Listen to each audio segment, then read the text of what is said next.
Welcome everyone to Welcome.US's Sharing Your Story of Welcome webinar. We're waiting just a few more moments for folks to join our Zoom room today.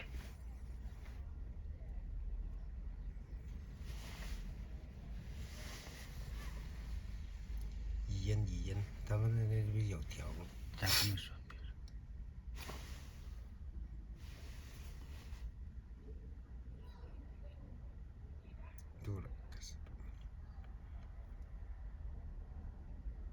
咱们说话没事，他那边听不见。Hello, thank you so much for joining us today. This event, Sharing Your Story of Welcome, is hosted by Welcome.US. We are a nonprofit, non-government organization founded in 2021 to equip and empower Americans to participate in the work of welcoming newcomers, primarily through sponsorship. And our mission continues today. As is our common practice, I'll begin with a few updates on the status of sponsorship-related policies. Next, we'll hear from fellow Welcome.US colleagues, partners, and sponsors on the how and why of sharing our story within our own networks in support of private sponsorship. I really believe whether you're a sponsor or a welcomer, you have a valuable story to share about why you care about newcomers, and people need to hear it. The objective of today's call is for you to feel more confident and equipped in sharing your story, whether through your immediate community, like your church, school district, or family members, or in the media. We hope our time together today will inspire and equip you to share your story to help others feel more informed and supportive of private sponsorship. Once again, my name is Krista Kartzen. I'm the Senior Director for Sponsorship Initiatives with Welcome.US, and thank you for joining us. As we've previously reported, the processes for Cubans, Haitians, Nicaraguans, and Venezuelans, or CHNV, has ended, and the Uniting for Ukraine, or U4U program, and the Welcome Corps private refugee sponsorship program are currently paused. Americans cannot submit new sponsorship applications, and existing applications will not be processed. This week, a federal judge granted a preliminary injunction on a lawsuit challenging the order suspending the U.S. refugee admissions program, which was issued on January 20th of this year. This executive order affected private refugee sponsorship, or the Welcome Corps program. In this ruling, the judge ruled that the government cannot enforce the suspension of the refugee program and must restore refugee processing and funding. I want to be clear that this does not mean that refugee processing and funding has been restored. We are still awaiting the written order with more details, and we do not know how the federal government will respond. We'll share updates as we have them on our website. On humanitarian parole sponsorship, a practice alert recently issued by the American Immigration Lawyers Association informed members that President Trump's administration may announce the termination of humanitarian parole, which could affect newcomers who arrived through CHNV or U4U. This has not been announced, but given the implications of this possibility, we advise sponsors and affected newcomers to consult with a competent attorney to explore alternative status options. This is especially urgent because we are now tracking recent media reports stating that on February 14th, the Department of Homeland Security issued an internal memo that suspended decision-making on all immigration applications filed by individuals who arrived to the U.S. through U4U and CHNV. The directive, as reported, means that USCIS will not approve any alternative forms of legal status many sponsored individuals are seeking while this pause is in place. This includes applications filed for asylum, temporary protected status, or TPS, employment authorization documents, advanced parole travel, adjustment of status to permanent residence, naturalization, and all other applications filed to USCIS. The memo has not been made public, and there is still a lot we don't know. Our previous guidance still stands at the moment. All newcomers who entered the U.S. with humanitarian parole and have not applied to an alternative legal status should seek advice from a competent immigration attorney and work with them to seek alternative status immediately if they desire to remain in the United States. Consult our guide to alternative status options linked in the chat for support. We will continue to monitor these policy changes and share updated recommendations on our website. In encouraging news, a bipartisan bill was introduced in Congress this week that would provide temporary guest status to Ukrainians and their immediate family members who are already in the U.S. through Uniting for Ukraine parole process. The bill allows Ukrainians to stay and work in the U.S. until the Secretary of State determines that hostilities in Ukraine have ceased and it is safe for them to return. As our members of Congress discuss and negotiate potential new policies, we as sponsors and welcomers have valuable experiences to help inform the future of private sponsorship programs. One way to connect with your elected officials is by attending a local town hall event. Right about this time of year, many elected officials host town halls for the public to attend and share their questions and opinions about policies like private sponsorship. You can learn more about upcoming town halls from your elected officials through their websites, social media, or the mailers they may send out. Another way to engage with elected officials to inform policymaking is by simply calling or emailing their offices. You can use our guide linked in the chat to tell your members of Congress that you want to see sponsored newcomers continue to be able to stay and work legally in the United States. Some of you know that I welcomed a Ukrainian family along with my mom. Hi, Mom. She asked me how she can easily share our guide on Facebook. So as of today, we added a new section on the last page of the guide with sample language and a graphic to make it easier for you to share on social media. When you post it, it will look something like this, and your social media connections will be able to click the link to send a quick message to their officials as well. So contacting our members of Congress is one quick way that we as sponsors and welcomers can share our support.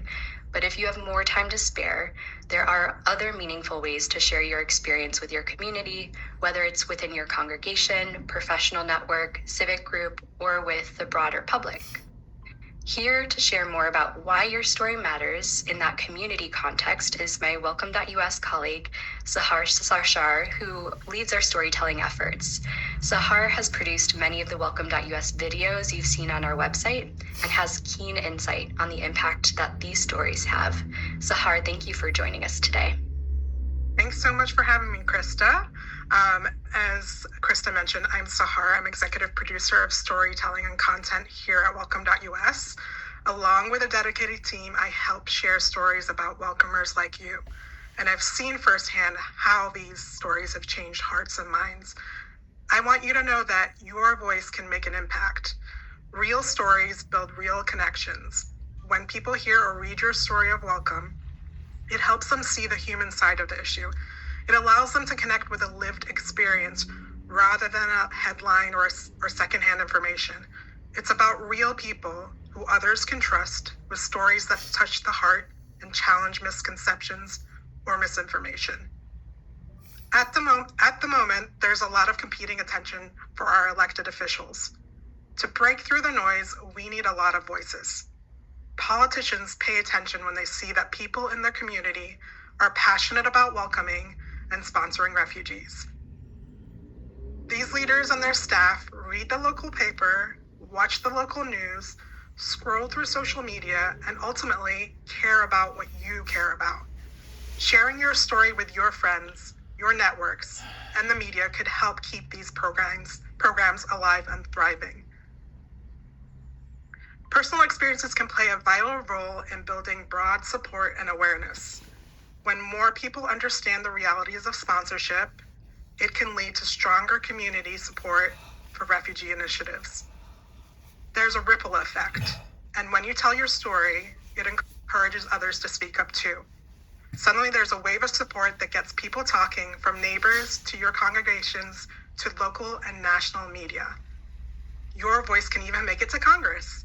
We already see that happening, and we'll share that with you shortly. Thank you so much, Sahar. As you mentioned, that ripple effect can go farther than we expect when we engage in even the simplest of conversations. Just a couple weeks ago, I shared with my church during Sunday service that the refugee family we'd hoped to sponsor had been affected by the program's pause, and we aren't going to welcome them. And after that announcement, 2 people who just recently started attending the church came up to me to learn more about private sponsorship and what they could do to help. Those conversations just might spur 2 more, and so on. I also recently shared my church's sponsorship experience with a reporter from Christianity Today through World Relief, which was the organization supporting us. To Sahar's point, having my personal sponsorship voice, along with other churches and World Relief's policy expertise in that article, built both a deeply personal and a well-informed narrative around our work of welcoming. And hopefully it was relatable, inspiring to other churches across the country, even if they hadn't sponsored. Before the journalist interviewed me, I spoke with another colleague, Marissa Astor, for a brief training on how to share my story effectively. Marissa is a communications strategist and media relations expert with more than a decade of experience in advocacy, issue-based, and public affairs campaigns. And I wanted to give you all the same opportunity that I had to learn from her. So thank you for joining us, Marissa. Great. Thank you, Krista. And thank you all for being here. And most importantly, thank you for the very important role that you all play in welcoming newcomers into your communities. You all have already heard about the power of storytelling and how sharing your sponsorship journey can help build awareness and change. What I'm here to talk about are some different ways that you can share your story, both in your immediate community, with people in your broader network, through social media, or in the press. Then I'll share some practical tips on how storytelling can be used to help move the needle. So, to start, how to share your experience. There are many different ways to share your story, and it's important to remember that the best method for you is the one that feels the most natural.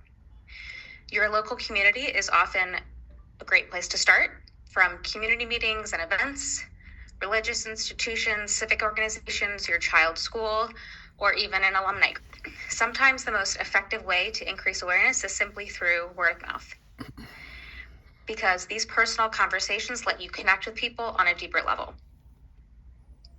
But beyond in-person gatherings, you can share your lived experience with sponsorship through a newsletter that your organization you belong to may run, through a personal website, or your social media accounts. And these often allow you to reach a much wider audience. And if you're comfortable, media coverage is also a great way to amplify your story even further. This could include speaking with local media, a major national news outlet, a smaller niche publication, or specialty media like the one Krista mentioned with her piece in Christianity Today. And media engagement can also take many different forms. As you'll see in the last column, a letter to the editor is a brief, often 250 words on average, and direct piece. Something like an op-ed, which is short for opposite editorial, is often a longer piece and offers a deeper analysis or a contrary argument to something that's in the paper's opinion section. These tend to be much harder to land, so we really recommend sticking with a letter to the editor, which is a lot more manageable. You may also have the opportunity to participate in print, radio, or even television interviews, where you can share your story in the form of a conversation. As we'll discuss in a little bit, Welcome.us has numerous resources to support you here as well. On the next 2 slides, we have a couple examples of sponsors, some of whom have joined us today, that have written letters to the editor in major news outlets like the New York Times, but also in local newspapers, as you'll see with the Florida Times-Union. And in one case, Angela, who you'll be hearing from momentarily, gave an interview to her local newspaper, and the paper's editorial board took interest, recognizing the broad implications for the community. And a few days later, after her interview was published, the paper actually ran an editorial providing the paper's official view in a piece that called for the continued legal status of Uniting for Ukraine beneficiaries. So whichever format you prefer, it's important to follow best practices for communicating effectively, because you want to ensure that your story is both represented accurately and that you protect the privacy of those that you have sponsored. So I'm going to talk through really briefly a little bit about how you can share your sponsorship experience and tell it as a story. To start, every compelling story has a structure, whether that's a book, a movie, or the work that you have done to welcome newcomers. When you talk about your journey, you want to take people through the key moments that will define the impact you've had. You should start by laying a foundation. So in practice, all this means is identifying yourself as a sponsor or a welcomer and explaining what brought you to this work. Laying this out up front helps build credibility, and it'll connect your audience to your overall message.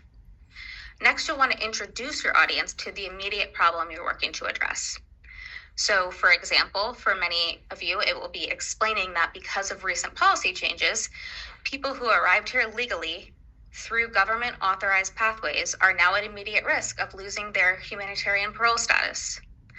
And doing this after you state your connection to the subject matter will help capture the attention and show them why they should care about this. In the middle, you'll want to provide additional context that will be helpful for your audience. So while it may seem a little bit counterintuitive to go back and talk more about what sponsorship involves after you've introduced it, your goal here is to start with the most pertinent information to make this timely, and then provide additional context to help your audience better understand the issue. So for example, you might explain that many newcomers face language barriers or financial challenges and are dealing with the difficulties that come with navigating a new country. And as a sponsor, you recognize these challenges and are stepping up to help. Then you want to further define your role and what you are doing as a sponsor to make a difference. One of the things that often gets overlooked is the fact that sponsorship is more than just financial support. It's about creating a welcoming community. You help families find housing, secure jobs, enroll kids in school, and feel a sense of belonging. It's about walking alongside them as they rebuild their lives, and these are all really important details that are part of your story. You also want to be sure to demonstrate the impact of this work so you can leave your audience with a clear call to action. Think about anecdotes you can add that show the value of sponsorship. Maybe it's sharing that the family you sponsored who arrived with nothing and within a year found stability, work, and was able to move into their own home. Maybe it's not just how you helped the family resettle, but underscoring how you also benefited from their friendship. These stories can help demonstrate that sponsorship not only changed lives, but has the power to transform entire communities. Finally, you want to leave on a note that tells your audience what you want them to do. So how can others moved by your story do something to help? As Krista mentioned, one example is to encourage people to contact their representatives, and welcome.us has a tool exactly for that. To wrap up here, I want to leave everyone with a few best practices to help you tell your story in the most effective way possible. The 4 pillars I want you to remember are to deliver your message with clarity, urgency, and humanity. So you're going to identify key themes and reflect on what aspects of your own sponsorship experience were most meaningful or transformative. You want to either write or speak in a way that is easy to understand, conveys the significance of your work, and connects with your audience at an emotional level. Strike the right tone. Authenticity makes your story relatable and powerful, so it's important to share both the joys and the challenges of sponsorship. By making it personal, you are letting the individuality of your experience shine through. Keep it concise. We all know attention spans are limited, so be direct, avoid jargon or any extraneous details, and opt for clear and memorable language. And finally, be mindful of how you share the personal details of the newcomers that you've sponsored. There are many ways that you can communicate your message while also respecting their privacy. In practice, this could mean letting a journalist know before the interview begins that there are certain topics or questions that are off limits, and most of the time, they will be very happy to accommodate. By keeping these 4 pillars in mind, you don't just inform, you inspire others. Stories like yours have the power to bring more people into this movement, as we've talked about before. So to get you started, Welcome.us has added these best practices and additional inspiration to a new webpage for storytellers on our website, which we're going to share in the chat and in our follow-up email. And finally, remember that Welcome.us is here for you. Please feel free to reach out to the Welcome.us storytelling team with any questions. Krista will let you know at the end of this webinar how to get in touch with us. And I will just close by expressing my sincere gratitude for your time, your generosity, and for your willingness to make your voice heard. This work is important and it matters. And thank you again. Thank you so much, Marissa. And now it's really my honor to introduce you all to 3 sponsors with truly remarkable stories. Angela, Christy, and Elizabeth have joined us to share their experiences, learnings, and impact when speaking about sponsorship within their own communities and with the media. Welcome, friends. And Angela, a very special thank you for joining us for the second time this month. We had the privilege to hear from you during our last webinar about your experience speaking with congressional representatives, and I encourage folks to check that out if they haven't seen it just yet. But today, we'd love to hear more about your community level engagement. When we met earlier this week, you said your starting point is really asking yourself, who in my community is most impacted by these policy changes that we're seeing? Who does it really matter to? And then you went from there. Would you introduce yourself and tell us a little bit more about how you went about identifying those folks and sharing your story with them? Sure. So I am the president and founder of Iowa NICE, which stands for Iowa Newcomer Integration Community and Exchange. We're in East. And what started out as myself only just ended as a just community effort. In fact, our organization was formed because the community met the people who we had brought here first, and they fell in love with them, and they said, wow, how can we help you do more of this? And so it wasn't something that was planned, but the community rallied, and we now have welcomed around 76 people into our immediate community and helped quite a few others. And so that's a little bit about us, but it's important to understand, because when we all started getting news of announcements, changes with immigration policy, I had to think about who are the stakeholders, who are the people who are most interested, because I felt it was really important that we give those people the opportunity to hear what's going on first, have factual information, and sort of keep a hopeful, upbeat message or tone, because there's a lot of technical details here that many people don't understand. And my concern was just that we don't have people being overly alarmed or misinformed. And so in my case, very much a community, a lot of community involvement. We started out just putting information on Facebook, and by the way, Lions clubs, Rotary clubs, they are always looking for speakers. So that's a great place to start. But since we started our program, we've done so much of that the community just really widely knows us, and we had already had many news stories run and so forth. So when these announcements started taking place, I immediately asked myself which were the biggest donors. Our local bankers who have financed mortgages, employers that were involved, our faith community, the school, because some of the children might be afraid they're going to lose their friends. It was all of those people, right? Our Chamber of Commerce, all the people who really have taken such a sense of pride in our program. I kind of went through and I said, who are these individuals and what's the best way to reach them? Just amazing, Angela. Thank you. And we're going to hear a little bit more from you later. But I also wanted to invite Christy to share. Christy, as a sponsor and in your work with the National Immigration Forum, you have had a deep breadth of experience sharing your story. Would you please introduce yourself and tell us more about your experience? How do you convey your story and help the communities that you support to do the same?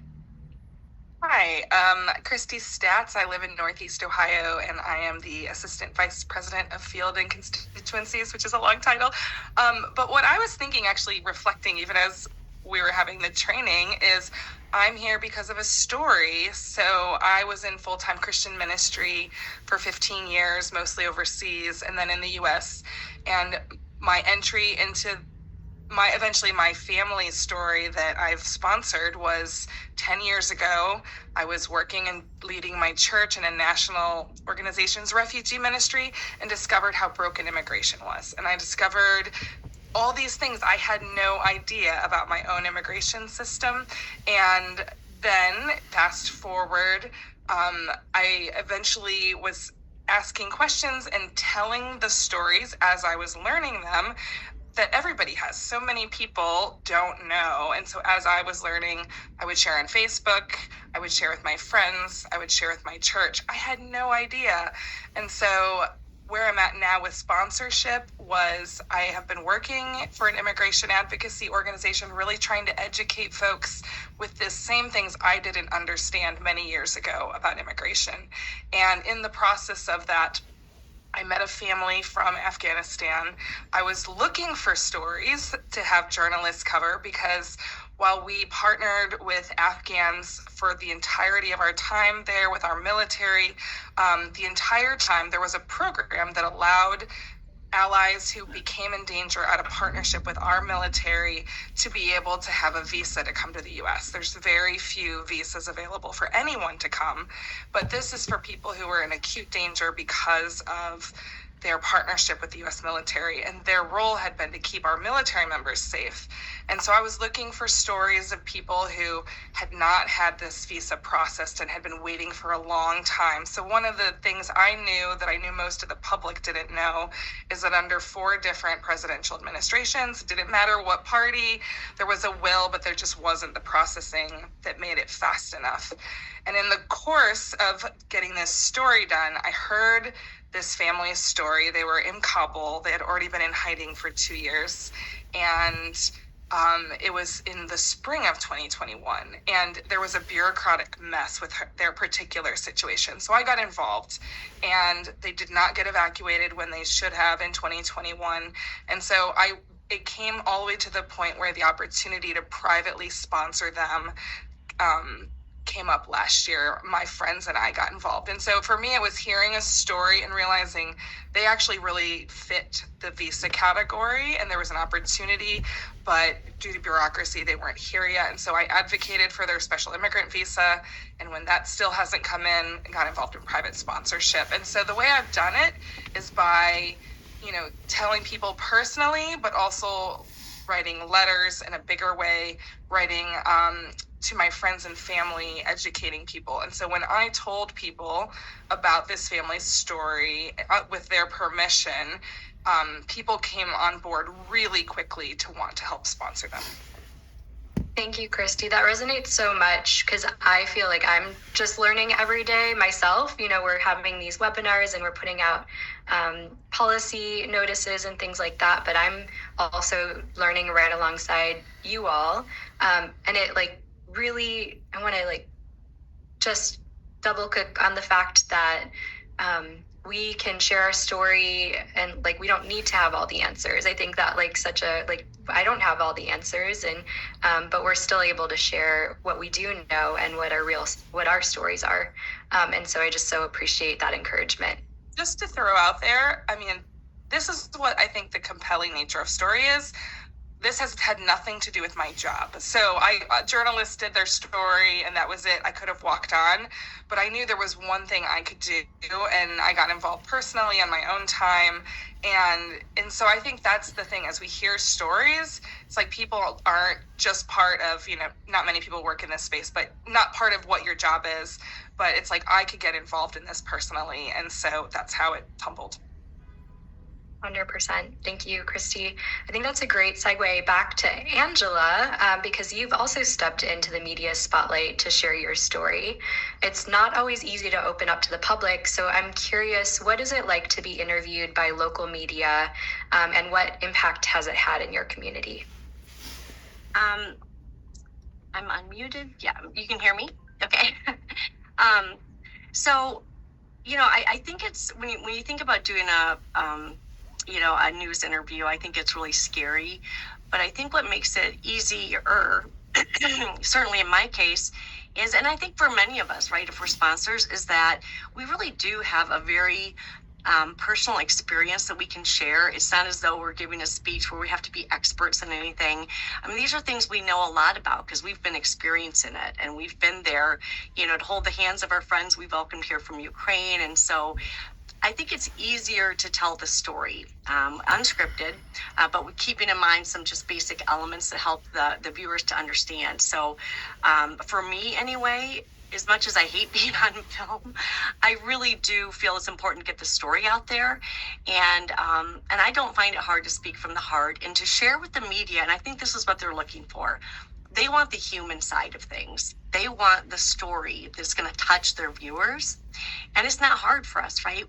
It's so easy to recall that moment when you knew it was like the right thing to do. And I know we all have those moments, but just sharing the little details of life, right? So I think those are the things the reporters are looking for. I think if we can take steps to make their jobs easier, that's a huge win for us, and they get a better result out of their story. And so by that, I mean just making sure that you've got some background, maybe some area for B-roll, which is kind of extra film, right? But those are the kinds of things that I think have made it easier. And then, just talking to those reporters as though we're all talking here. You're just kind of sharing your story. That's made it really helpful. And we've actually done a lot of these interviews. They tend to want to come back after they hear a little bit of the story. They want to follow up and say, how did it go? And what's new, what's next? And one of the things that it's been important to me, and the reason that we've taken the time to do so many, is because a lot of people are very upset about the topics, right? And people tend to react in different ways. And our community appreciates, and I think needs, kind of a calm, kind of a rational, positive outlook, kind of a voice. And so I feel like our organization feels like that's somewhat our responsibility to do that. And I let the media know, I want to cover this, but I want to keep it very upbeat. You can help our community, by keeping the story positive. And they've been wonderful to work with. That is so beautiful, Angela. Thank you. Elizabeth, I'm also so grateful that you're joining us today. You might not know it, but you were one of the first sponsors I connected with when I first joined Welcome.us. And I know you've had a long road of sponsoring 2 Ukrainian families with additional family members whose applications are now paused. So even talk about those little life moments that Angela mentioned. In the midst of these challenges, that hasn't even stopped you from doing media interviews and sharing your story. Can you tell us more about what that experience has been like for you? Absolutely. It's a real pleasure to connect again with you, Krista. And I want to thank Welcome US for everything you've done to facilitate first refugees coming under U4U and other programs, and now giving us these guidelines. I was inspired initially to want to help by a brilliant student from Afghanistan, a woman who had had to flee the Taliban in order to pursue her education. I wanted to find a way to help as well. And as you mentioned, Krista, my husband and I, with our co-sponsors, John and Fonda Eiler in St. Augustine, Florida, where we live, have brought 2 U4U families to our local community. Now, to me, the key to engaging with media is when you have stressed. It's telling a compelling story. And I have to say the process, as it has been for others, has been enormously rewarding. Welcome US believed that we had a story that would resonate strongly with the public and could provide a basis for media interviews. Briefly, I met Grigory, a Ukrainian man looking for a safe place for his family while he remained in Ukraine to fight. We decided to sponsor his wife Ina, her sister Ludmila, and their children Margot and Max. We welcomed them in September of 2022, and then wonderfully, Grigory was able to join us in January of 2023. Now, we had hoped, deeply hoped, to sponsor Ludmila's husband and her oldest son.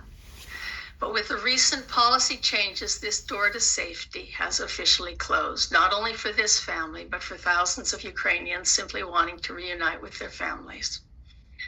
Ludmila has been devastated by this change, but she is passionate about getting her story out and has embraced the opportunity to talk with media. Now, I should point out at the same time, she is not yet fluent enough in English to make media interviews fully comfortable for her. So one key to ensure a successful media interview with some of our Ukrainian beneficiaries has simply been enabling a friend fluent in English and Ukrainian to join. For Ludmila, she brought a friend to help with her conversational flow so that she could focus on her story and not worry about struggling with English. And Luda and I have just been enormously grateful for the opportunity to speak up on behalf of U4U and its benefits. And I just know there are 1,000 other stories out there that will resonate as ours has done. I know it too, Elizabeth. Thank you so much. Marissa shared earlier in her presentation that writing a letter to the editor is one option to get your story out in the media. And as she mentioned, it's typically maybe 250 words, which is basically one page of double-spaced text. Christy, I know you've had a few published. What was it like to put your story into words for the public, and how has it shaped the conversation around refugee sponsorship in Ohio? So it's nerve-wracking at first, but the more you do it, the more fun it is. The most difficult part is to make it short. So cut all your extraneous words and do short sentences. So I will say 3 things I've noticed in putting them together. So one is to have kind of a hook, like what's your top line story you want people to hear so that they'll read the rest of the 200 words. The second is to, if I can make it personal in some way, I try to. Most of these things are very personal to me, so that's not too hard. And I'll also say it could be a wide range of it. So somebody might come at it from their profession. Maybe it has to do with their own family's immigration history. For me, a lot of it comes in my convictions as a Christian. So there's often a lot of Bible verses in my editorials. And then the ask. And so at the very end, I usually will have an ask, like, what do I want to change? And it might be directed at a particular political figure, somebody who has the power to make this happen. So an example, and I'm just going to extemporaneously tell you guys a very short version of what I'm working on this week. It's not even written yet, but my family, I'm going to have pseudonyms for them because I don't want to put their names out there, but my family had 40 high security contracts with our military in Afghanistan. And despite having to go into hiding because of their service to us and their belief in democracy, they applied for their special immigrant visa and waited years, and then got to the end of the process and found out the wrong person in the chain of command wrote their commendation letter. They had to start all over. And that's when I met them.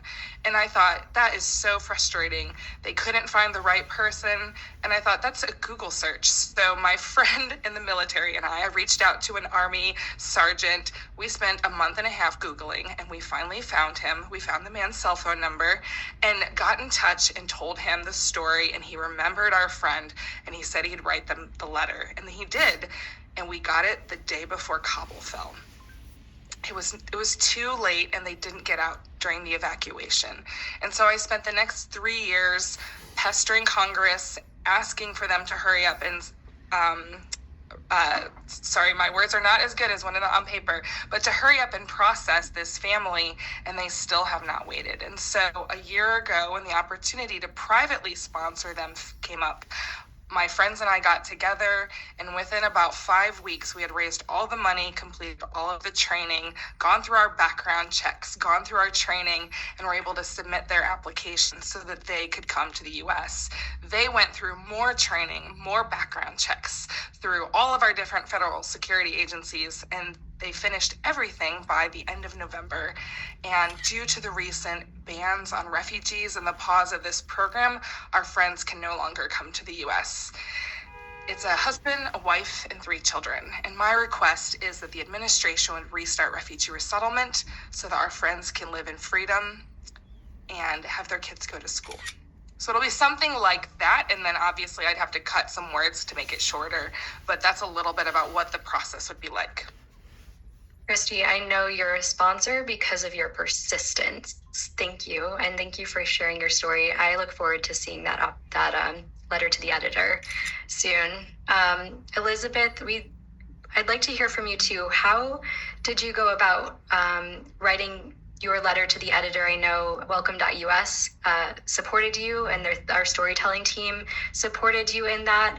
Can you tell us a little bit about how you decided to focus it down to those 250 words, and what was the process like working with our storytelling team? As Chris says, it's a challenge, those 250 words. But Welcome You asked if I would be interested in drafting a letter to the editor, and I leapt at the suggestion. And I have to say the team at Welcome US made the process extraordinarily easy and just joyful.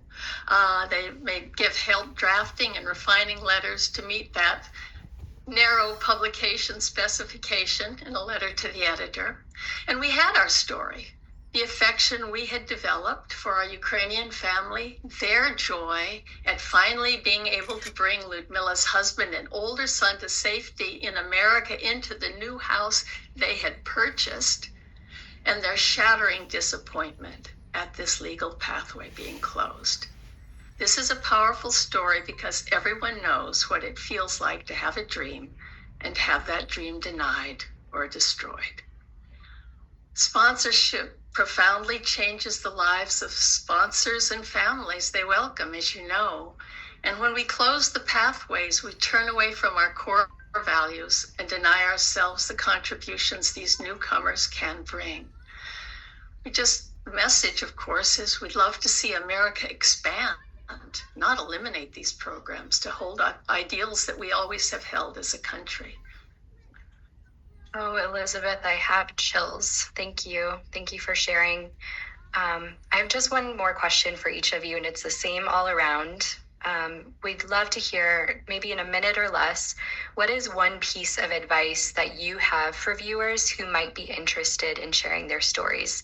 And we'll go Elizabeth, Christy, and Angela. Okay. My advice is simple. As you would guess, find your story. Stories that involve children also carry a powerful message. I've spoken about the way Ludmila misses her husband and elder son. I haven't mentioned how Max is desperately missing his father as he grows into manhood. So share your story everywhere you can. Community gatherings, letters to the editor, media interviews. Stories are one of the most effective ways we have to communicate with each other, engaging our listeners not only through ideas, but also through emotion in order to create the change we desire. Amazing. Thank you. Christy? And I would say believe that they matter and that they work. And so an example is in some of the editorials I've written, I've even had some op-eds, I've had loads of people get in touch with me that I would have never imagined were really impacted by what I wrote, or said, I had no idea. And so I think it's believing the best that these stories could really help invite somebody to join us and to join what we're trying to do. I've even had some of my editorials, and I'm talking very tiny little corner, third, fourth page of a paper, I've had handwritten letters come to me from senators' offices, and I'm like, how did they even find that? They clearly had some staffer who's like combing through it, saying they read my editorial and they really appreciated what I was trying to say, or they've reflected on what I wrote. And I don't know senators personally, so to find like some little girl in the middle of a suburb in Ohio can write something, and they're paying attention, and it's helping them shape what kind of policies they focus on. So know that you can have impact. Fantastic. Christy, thank you. Angela, what is your piece of advice for us? I guess my piece of advice would be to not forget how much of a difference these stories and getting these stories out can potentially have as it relates to actual policy that will make a difference. And so I think, making it personal, not just for the sponsor and the family, but also personal for the communities, like, sharing how the communities have rallied around these folks. I think if we can communicate a positive tone and help the listeners, the viewers, the readers understand the widespread impact this has had in your communities, whether it be through the church organizations, the schools, help communicate how many people are impacted by the joy of welcoming these families to our communities. Because I do think that if we can be leaders in keeping that message positive and sharing the overall impact, whether that impact be humanitarian, whether it be, bringing communities together with, diversity and growth and jobs and, population growth. I mean, there's so many benefits of bringing these families into our community. But if we can get those messages out, then our policymakers are more likely to listen. And if we don't lead, and I told one of our business leaders in the community a few weeks ago, we were having a discussion. We said, should we or shouldn't we be asking people to write letters, or should we not be public because we don't want to turn our policymakers, that kind of a thing. And at the end of the day, my response, and I believe it's been the right response, has been that if we don't lead those conversations, if we don't become leaders with that dialogue and keeping it positive and keeping it focused on the things that matter, then somebody else will. Because there's a lot of people passionate. Some have no real information about this topic. So, I feel like our responsibility is to set the tone, open up those conversations. And as a result, our group has literally gone into the local offices for our senators, our representatives, with family members and been welcomed and had hugs, and we're developing relationships. But it's because we've built networks of positive conversation and avoided heading the wrong direction. And I think that at the end of the day, guys, stories are great, but we've got to find a way to bring everybody on board with the vast number of benefits that come out of these programs. Thank you, Angela. Wow, if we don't share our stories, then somebody else will. Right. How powerful. I can just keep talking with y'all all afternoon, and I'm so sorry to end this conversation because I'm so encouraged by all three of you, and hearing your stories has certainly made me feel all the more inspired to keep this conversation going. Thank you all so very much. And as our speakers explored today, there are many ways you can share your story based on your availability and unique circumstances, whether you're chatting with a friend or giving a media interview. A great place to start will be to take a look at our Guide to Supporting Sponsorship page, which Marissa introduced in the chat earlier. This page was developed especially to help relay the content shared in this webinar. So whether you have 5, 10, or 15 minutes to spare, it includes quick references to help you identify those folks in your community who will care about your message and then effectively share your story. And as you see on the slide, storytelling is one of the 4 primary ways that we at welcome.us are supporting sponsors. And I hope you'll take us up on this offer. Our storytelling team offers a 15-minute consultation call where they can go over your outreach goals, your experience, and offer resources to help you craft and share your story, just like they did with Elizabeth and Angela. whether it's for a letter to the editor, local media engagement, or other opportunities. So to set up a call, you'll have the chance to indicate your interest in the post-webinar survey that will pop up after this closes. Or alternatively, feel free to just send us an email at stories@welcome.us and let us know you're interested in a storytelling consultation. You've already met Sahar, and she'll be the friendly face on the other side of the email responding back. Next, would you believe that this is our 5th webinar of 2025 already? Maybe you've joined us for all 5, or maybe this is your first one, but collectively, these events have had nearly 18,000 views, tallying both the live participants and the YouTube views. Just in the last month, we've also hosted several smaller private community meetings with sponsors across the country to create a more intimate space for folks to hear policy briefings. And actually, they come off mute, they ask questions and share resources with each other that have been helpful to them. And through these smaller meetings, we've connected with sponsors who are sharing their stories, just like the sponsors you just heard from, with community leaders, media outlets, and their elected officials, and we'd like to keep those conversations going.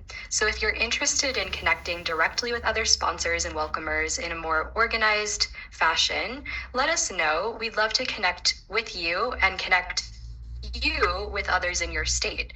If you'd like to be part of this new effort, just indicate your interest in the post-webinar survey or send us an email at stories@welcome.us and let us know your interest and include your name and your state. So if you want to take us up on both offers, just send us one email at stories@welcome.us and we'll respond in the coming days.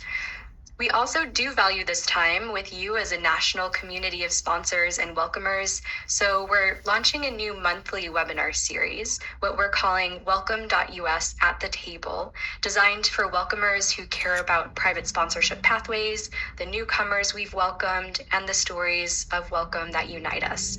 These virtual events will take place on the 3rd Thursday of every month at 3 p.m. Eastern. So please join us for our next call on Thursday, March 20th. We'll share the registration link in the chat, and you'll also receive it along with a recording of this webinar in a follow-up email. Lastly, we remain committed to providing you with timely, accurate, and clear policy updates, which are shared through policy explainers, FAQs, and other resources on our website and through emails. So you could check out our website and subscribe to receive email alerts on the page linked in the chat as well. I want to thank you all so much for your time today and for sharing your unique story. It's a story that only you can tell, and it matters.